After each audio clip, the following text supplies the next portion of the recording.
Let's make a flag.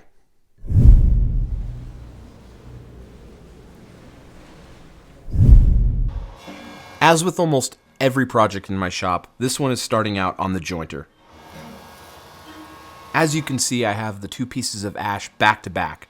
This helps negate any variance in the jointer's fence. This material came from my hardwood dealer, surfaced on 3 sides, or S3S.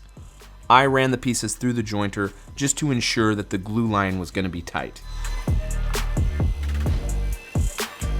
Here I'm running the pieces through the table saw to get the edge that I didn't joint parallel with the edge that I did joint.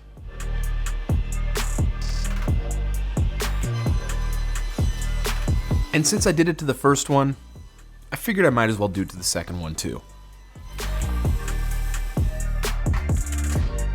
I don't like to break the third wall on these things very much, but this was the first time I was able to wear a flannel in months, and it was a very exciting time in my life.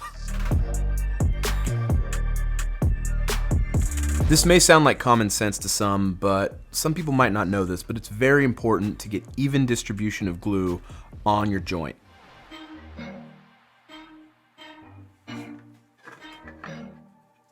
Also, you don't want to wrench on the clamps. You just want to give enough pressure so that the glue squeezes out of the joint. That's it. Anything more than that, and you might see problems with the glue up. This is a very straightforward glue up process, and it's really not necessary if you want to make a smaller flag.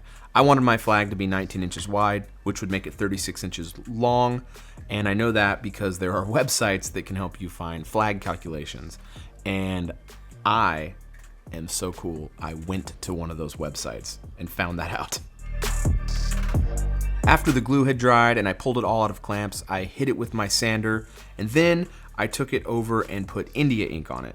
Now, it is important to note that this is not the same panel. This was for another flag I've made. I've made a few of these since I started making this video, and I lost the original footage.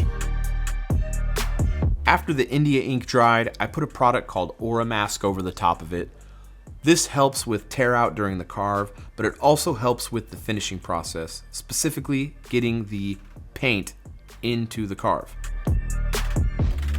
After the carve was done, I left the Aura Mask on and sprayed everything with a high gloss lacquer. This is also called a sanding sealer. It basically helps keep the white paint from bleeding through underneath the masking. After letting the paint dry for 24 hours, I did the ultra satisfying peel and reveal. It was awesome seeing everything underneath it. It looked really good. I was really happy with this.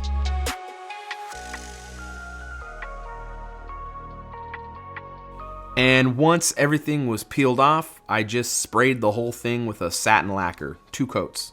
It's really quick stuff. All right, well that's the video. I hadn't really planned on making this into a YouTube video, but during the build process, I got so many questions about it, I thought I would just make a YouTube video, and if anyone had any questions, I could throw them this direction so they can get their answers. This is a real quick hitter, and it's not for everyone, but I'm hoping that someone will find this helpful, and I think that there's some nuggets in there for a lot of people. So this flag build isn't really something, I have no desire to do it by hand.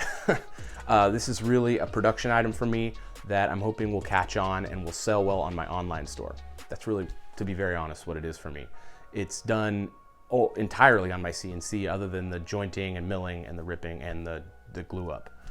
And the finish process, obviously I do that by hand. But all in, I don't have a lot of time into these things, and it's really nice because I've had these up on my store for about a week and a half, and I've already sold 4, which for me, that's really good. So I'm really happy with that. And that's really what this is about, specifically what this is about. This is about making money for my business and for growing my business and what I have to offer for sale. So hopefully this was helpful for some people. And if you're interested more about how I did the tool pathing on this and the specific bits I have, I put that information in the description down below. I have some links to the bits I used. And if you have any other questions, let me know down in the comment section. And I really hope you found this video helpful, and I really appreciate you watching. Thank you very much.